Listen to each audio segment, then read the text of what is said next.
لیکن اس کے باوجود دیکھیں کہ جو ممالک جو ہیں ان کو ایران کو پتہ ہے کہ ان کی جو ریجن میں خاص طور پہ یو ایس کے بیسس سے اب ایک آبجیکٹو یہ بھی ہے ایران کا کہ یہ وہ چاہتے ہیں جس طرح ایم او یو میں بھی یہ ایک انڈرسٹینڈنگ دی گئی تھی 30 days کے اندر امریکہ جو ہے اپنے جو ٹروپس سے وہاں سے ویکیٹ کرنا شروع کر دے گا. تو دیٹس وائی آپ دیکھیں کہ امریکہ نے کوشش کی ہے جو جارڈن میں اپنے ایسٹس شفٹ کیے ہیں. دیٹس وائی اگر جو جارڈن میں اب اسٹرائکس ہو رہی ہیں وہ اسی وجہ سے ہو رہی ہیں کیونکہ وہاں پہ انہوں نے اپنے جہاز بھی شفٹ کر دیے ہیں, بلیک ہاکس بھی شفٹ کر دیے ہیں, وہاں ان کے آلموسٹ 4000 ٹروپس وہاں پہ موجود ہیں.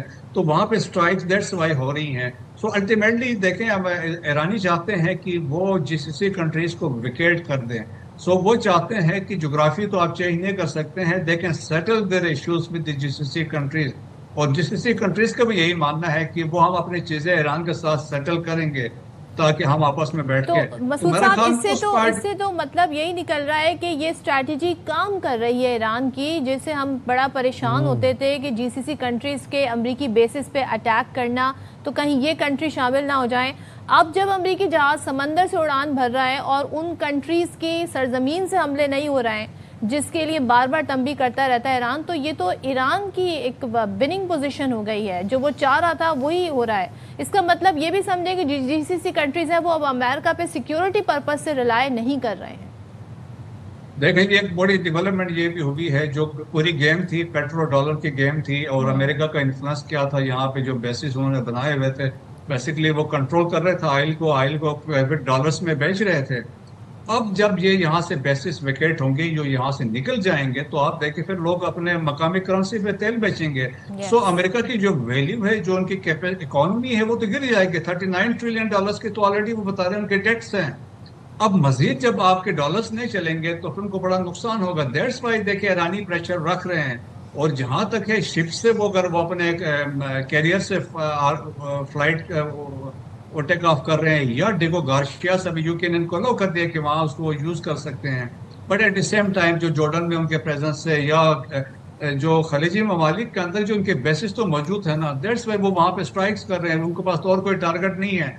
آپ دیٹس وائی آپ دیکھیں کہ جس طریقے سے ابھی جو براڈننگ کی کوشش کی جا رہی جنگ میں, کیسپین سی میں کیا ہوا, ایجپٹ میں کیا ہوا, جارڈن میں کیا ہو رہا ہے, عراق کے اندر کیا ہوا, ریڈ سی میں کیا ہو رہا ہے, اسٹریٹ آف ہارمز میں کیا ہو رہا ہے, تو آپ دیکھیں کہ عجیب و غریب صورتحال ڈیولپ ہو رہی ہے. اور ایک براڈننگ کی کوشش بھی کی جا رہی ہے. اور اس میں ایک امپورٹنٹ ملک ہے جو بیٹھ کے تماشا دیکھ رہا ہے, وہ اسرائیل ہے. Rightly said. بہت شکریہ مسعود صاحب, آپ نے بڑے ان ڈیپتھ ہمیں بہت سی چیزیں بتائیں اور سمجھائیں. آئی ہوپ کہ ہمارے ویورز کو بھی سمجھ میں آئی ہوں گی اب یہ جنگ کب رکے گی, کدھر جا کے رکے گی. لیکن میں حیران ہوں کہ دیکھیں ایران کی اسٹریٹجی اب ایک طرح سے کام کر رہی ہے, اور جو عرب کنٹریز ہیں, خلیجی ممالک ہیں, ان کی بھی سمجھ میں آ گیا ہے کہ ہم پہ جب اٹیک ہوگا تو پھر امریکہ ہماری مدد کے لیے تیار نہیں, جس کے لیے ہم ڈالر میں پے کر رہے ہیں. تو یہ پیٹرو ڈالر جو ڈیل ہے اب یہ خطرے میں آ گئی ہے. اب یہ ڈونلڈ ٹرمپ کو کتنا فرسٹریٹ کرے گی, یہ ان کی پوسٹ ہمیں خود ہی بتا دیں. یہ پیٹرو ڈالر جو ہے نا, یہ بیسیکلی ٹریگرنگ پوائنٹ ہے ڈونلڈ ٹرمپ کا. جب آپ کو یاد ہے ایران نے اسٹریٹ آف ہارمز بند کی تھی اور کہا تھا کہ اب یوان میں اس کی ٹول کی فیس کی ادائیگی ہوگی, تب بھی پیٹرو ڈالر کو چیلنج کیا گیا تھا ایران کی جانب سے. کراچی کا علاقہ لیاقت آباد FC ایریا میں ڈکیتی مزاحمت کے دوران فائرنگ سے 3 سال کی بچی جاں بحق ہو گئی. والد کا یہ کہنا ہے کہ بچی کو گود میں لے کر گلی میں چہل قدمی کر رہا تھا. اس دوران موٹر سائیکل سوار 2 ملزمان آئے اور موبائل چھیننے کی کوشش کی, جس پر مزاحمت کی تو ملزمان کی فائرنگ شروع ہو گئی اور ملزمان نے فائرنگ کر دی. اب کراچی کے علاقے گلستان جوہر سے نوجوان تاجر میر رضا علی کی تشدد زدہ لاش ملنے کی تحقیقات بھی جاری ہیں, اور یہ ویسے انتہائی افسوسناک یہ واقعہ ہے. نوجوان تھا, 25 سال کا ینگ انٹرپرینور تھا, جو کہ جس نے اپنی بڑی اچھی تعلیم اس نے حاصل کی, تعلیم یافتہ تھا, اور پھر اپنی انویسٹمنٹ سے اس نے ایک بڑا اچھا ایک فوڈ پوائنٹ جسے ہم کہتے ہیں, میں نام نہیں لینا چاہوں گا برانڈ کا, لیکن وہ شروع کیا تھا, بڑا مشہور بھی تھا. تو تشدد زدہ لاش ملی. میں کہتا ہوں کہ اس شہر کے اندر سیکیورٹی کے یہ معاملات ہو گئے, ہماری سیفٹی جو ہے وہ اتنی سستی ہو گئی ہے. سیکیورٹی کے معاملات پر آپ نے جو بات کہی ہے نا, کیونکہ ہمیں یہ کہا جا رہا تھا کہ جی بہت بہتر حالات ہو گئے ہیں, تو نذیر شاہ نمائندہ خصوصی ساتھ ہیں, ان سے جان لیتے ہیں. نذیر ذرا بتائیے گا یہ جو واقعہ پیش آیا ہے, مزید اس کی کیا کنیکشن مل رہے ہیں, کیا ڈیٹیلز ہیں؟ بالکل دیکھیں, صدف سائم کی جانب سے 2 واقعات پوچھے گئے, جس میں ایک جو شریف آباد والا واقعہ لیاقت آباد FC ایریا مروی کا والا، اور دوسرا میر رضا والا واقعہ. تو پہلے میں اس بچی والا واقعہ بتا دوں. 3 سالہ بچی فروا ہے جو گولی لگنے سے جاں بحق ہو گئی ہے. ابتدائی طور پر جو بتایا گیا تھا یہ ڈکیتی مزاحمت پر واقعہ پیش آیا ہے، تو یہ ڈرامہ بے نقاب ہو گیا ہے. یہ والد کی اپنی غلطی تھی، مجرمانہ غفلت تھی کہ وہ گھر میں بیٹھ کر بالکل جو ایک عام شخص جس طرح ایک پروفیشنل شخص جس طرح رائفل یا اپنی گن صاف کرتا ہے، ایسے کوئی شخص گھر میں بیٹھ کر اس کو نہیں کر سکتا. تو اس نے وہی کیا، سیفٹی میجرمنٹ پورے نہیں کیے اور رائفل صاف کر رہا تھا کہ اچانک سے وہ گولی چلی اور اس کی اپنی بیٹی کو جا لگی. جب اس نے معاملہ دیکھا تو سب سے پہلے اپنی بچی کے کپڑے تبدیل کیے اور اس کے بعد اس نے فوری طور پر پولیس کو آگاہ کیا کہ میرے ساتھ ڈکیتی ہو گئی ہے. اور لاش کو جب اسپتال منتقل کیا گیا تو وہاں سے بھی وہ بغیر پوسٹ مارٹم کرائے ہوئے اس بچی کو گھر لے گیا کہ ہم کو قانونی کارروائی نہیں کرنی. لیکن پولیس نے جب اس پورے معاملے کی تحقیقات کی تو یہ پتہ چلا کہ اس کے اپنے والد کی گولی سے بچی جاں بحق ہوئی، جس کے بعد اس کے والد کو گرفتار کر کے تھانے منتقل کیا گیا اور مزید قانونی کارروائی کی جا رہی ہے.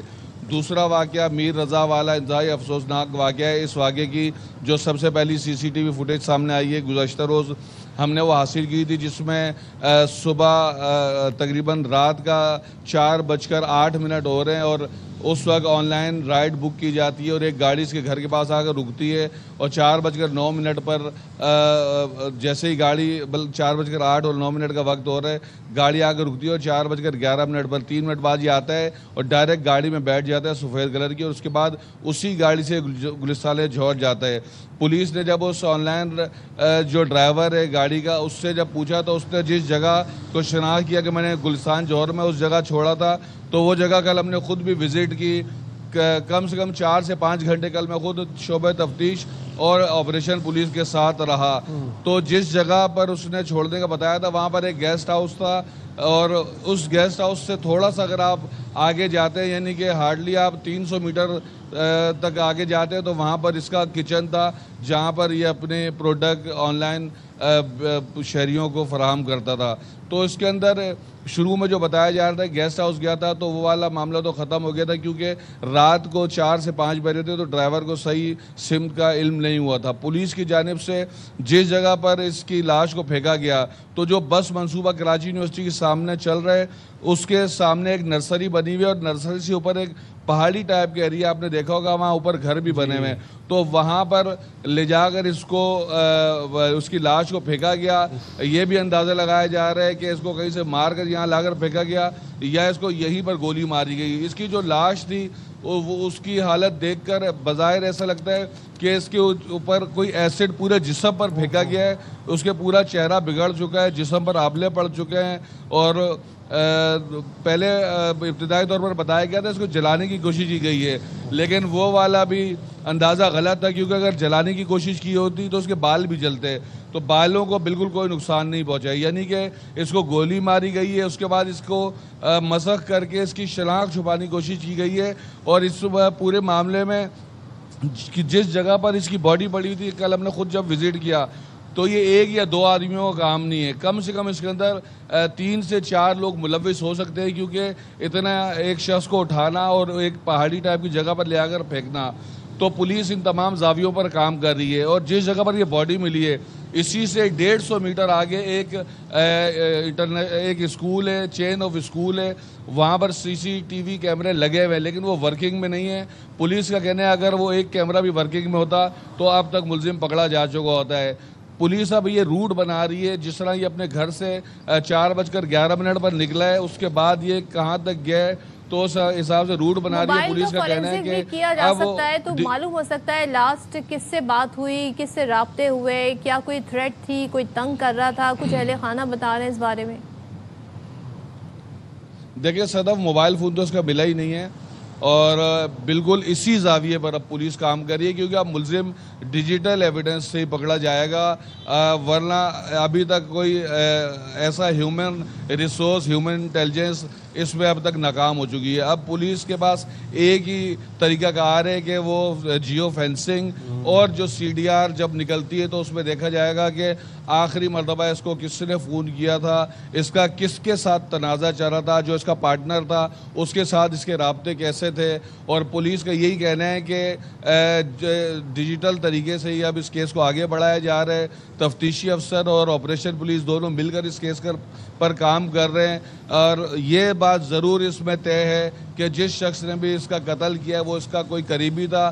رات کے اس پہر جب لوگ سو رہے ہوتے ہیں, یہ شارٹ پہن کر ایمرجنسی میں ایک ایسے شخص کے پاس جاتا ہے جبکہ اس کے پاس اپنی بھی گاڑی موجود ہے, اور یہ آن لائن ڈرائیو کر کے جاتا ہے, تو یقینی طور پر آگے سے جو بھی اس کا دوست تھا یا کوئی جاننے والا تھا اس نے کہا ہوگا کہ تم آ جاؤ تو میں واپس میں چھوڑ دوں گا.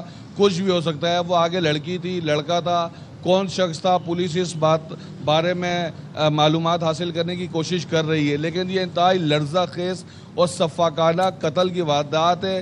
میر رضا محض 25 سال کا تھا, اور اس کے بارے میں بتایا جا رہا ہے کہ اس نے انتہائی محنت سے اپنے 1 یا 2 آؤٹ لیٹ بنائے تھے, جو ایک بادرآباد میں ایک نازم آباد میں تھا, اور محنتی لڑکا تھا. اس کے لیے لوگ ہمیں فون کر کے پوچھتے ہیں کہ اس کیس کا کیا ہوا, تو پولیس سے بھی ہم بار بار پوچھتے ہیں. ہم خود بھی جا کر ان جگہوں کو وزٹ کرتے ہیں, تو پولیس کی جانب سے ہم دیکھ رہے کام تو اس پر بہت تیزی سے کیا جا رہا ہے, لیکن اب صرف ڈیجیٹل طریقہ کار ہے جس سے ملزمان کو پکڑا جا سکتا ہے. جی ٹھیک ہے نذیر شاہ, آپ ہمیں اپڈیٹ کرتے دونوں واقعات کے حوالے سے بہت شکریہ. انتہائی لرزہ خیز اور صفاقانہ یہ واقعہ تھا, خاص طور پر 3 سالہ بچی ایک طرف 25 سالہ نوجوان, اور میں یہ سوچ رہا تھا پورے سیگمنٹ کے اندر کہ کوئی بلا خوف و خطر اس شہر کے اندر لوگوں کو مار کے, فائرنگ کر کے, جلا کے پھینک دیا جاتا ہے, ڈر بھی نہیں لگتا کہ کوئی پکڑ لے گا, پولیس آ جائے گی. نو پرپس, ایسا کوئی ہمیں اس کے پیچھے ایسی کوئی وہ بھی نظر نہیں آ رہی کہ چلے جی کوئی ڈکیتی ہو, کوئی بھتہ خوری کا معاملہ ہو, نہ جانے کیا اس کا کنیکشن ہے. آئی ہوپ کہ پولیس اس کیس کو سالو کر سکے. بریک لیتے ہیں, بریک کے بعد واپس آتے ہیں.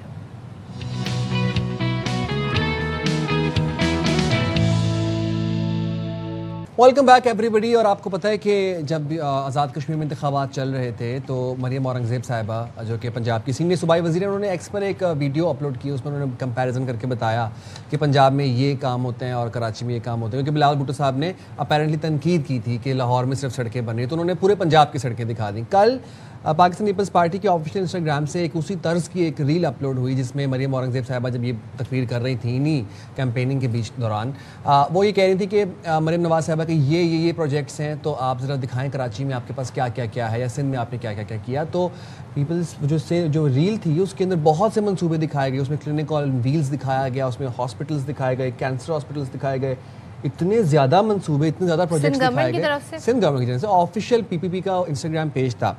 تو میں ابھی جب یہ خبر ہم رپورٹ کرنے جائے تو میرے بیک گراؤنڈ میں نا وہی ریل چل رہی تھی. کراچی سمیت سندھ بھر میں بچوں کی جانیں بچانے والے ایمرجنسی سہولیات جو ہیں وہ شدید بحران کا شکار ہیں. سن لیں اب آپ لوگ, ایک طرف صوبے میں 1 سال سے کم عمر بچوں کی تعداد 19 لاکھ اور 5 سال سے کم عمر بچوں کی تعداد 95 لاکھ سے تجاوز کر چکی ہے, اور دوسری جانب صرف 10 سرکاری اسپتالوں میں شعبہ اطفال کی ایمرجنسی کے لیے 450 سے کچھ زائد بستر دستیاب ہوں گے.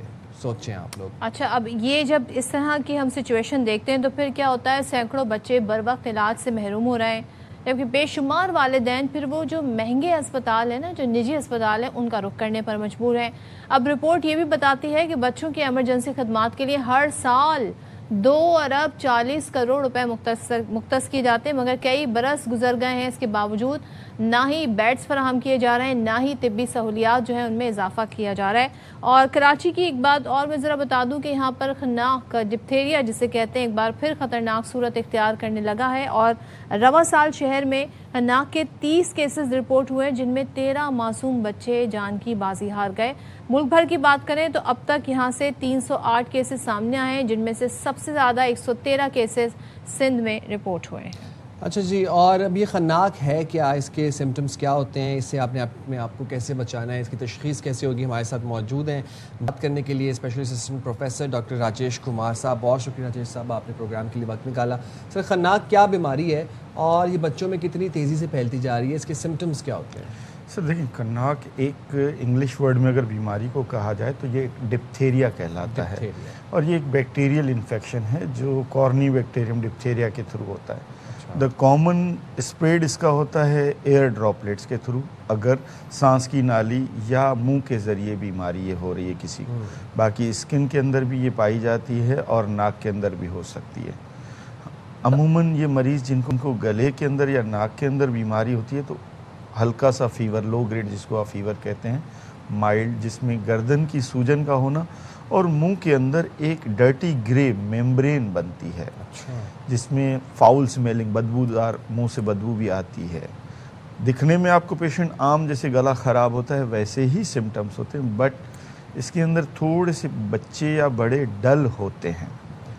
یہ بیماری عموماً جو پھیلتی ہے سانس کی ذریعے، جیسے ڈراپلیٹ، ایئر ڈراپلیٹس کے تھرو. تو یہ آپ نے علامات جو بتائی ہیں، آپ کو خیال میں اگر کسی کو یہ فیل ہونا شروع ہو جائے تو وہ کیا کریں؟ گھر پہ کچھ کر سکتے ہیں یا فوری ڈاکٹر سے رجوع کریں؟ دیکھیں، سب سے پہلا کام تو وہ آپ کو، ہمارے یہاں ایک روایت نہیں ہے ماسک پہننے کی. تو سب سے پہلے تو کسی کو بھی نزلہ، زکام، کھانسی ہو تو ماسک پہننا چاہیے، اس کو بھی اور اس کے سراؤنڈنگز کو بھی، سب سے پہلا.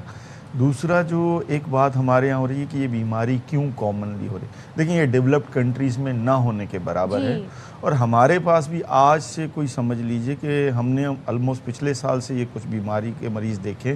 اس سے پہلے 15-20 نہیں سنا کرتے تھے، ویکسینیشن ہونا شروع ہو گئی. بالکل. تو دیکھیں جو اپنے بچوں کو ویکسینیٹ کروا رہے ہیں ان کے بچے سیف ہیں، جو پراپر ویکسینیشن ان کو مل رہی ہے. This is the free of cost by the government of Pakistan, available ہے ایوری ویئر. بٹ جو اپنے بچوں کو ویکسینیشن نہیں کروا رہے ہیں وہ رسک پہ زیادہ ہے. تو یہ ہاؤ رسکی از دس؟ دیکھیں جس پیشنٹ کو یہ بیماری ہو جاتی ہے اس کے اندر ایکچوئل میں پیشنٹ 2 ریزنز کی وجہ سے اس کی کنڈیشن خراب ہو سکتی ہے. ایک، جب وہ گرے میمبرین بنتی ہے تو وہ گرے میمبرین سانس کی نالی کے اوپر بھی بن سکتی ہے اور وہ سانس کی نالی کو بند کر دیتی ہے. بٹ کامنلی اس سے زیادہ جو مین خراب ریزن ہوتا ہے، یہ بیکٹیریا ایک ٹاکسن ریلیز کرتا ہے جو ہمارے بلڈ میں جاتا ہے، جس کو کہا جاتا ہے ایکزوٹاکسن کر کے، اور وہ ہمارے جسم کے 3 حصوں کو افیکٹ کرتا ہے، ہارٹ، کڈنیز اور نروز. تو جس سے ہمارا دل جب کمزور ہونا شروع ہو جاتا ہے، جس کی وجہ سے انسان کا دل جب کم کام کرے گا تو کارڈیک فیلیور میں جاتا ہے، جس کی وجہ سے علامات ڈیتھ کے زیادہ ہوتے ہیں. اور یہ جو خناق ہے یہ صرف نان ویکسینیٹڈ بچوں کو ہوتا ہے یا ویکسینیٹ کو بھی ہو سکتا ہے؟ دیکھیں، اگر ویکسینیٹ کو ہو رہا ہے تو سیویئرٹی آف انفیکشن کم ہوگا، ایک تو یہ ریزن. سیکنڈ، بہت کم چانس ہے کہ ویکسینیٹڈ کو ہو. بٹ موسٹ کامنلی یہ ان ویکسینیٹڈ کو ہوتا ہے. Most common cause of this کہ یہ جس انسان کو ویکسین نہیں ملی.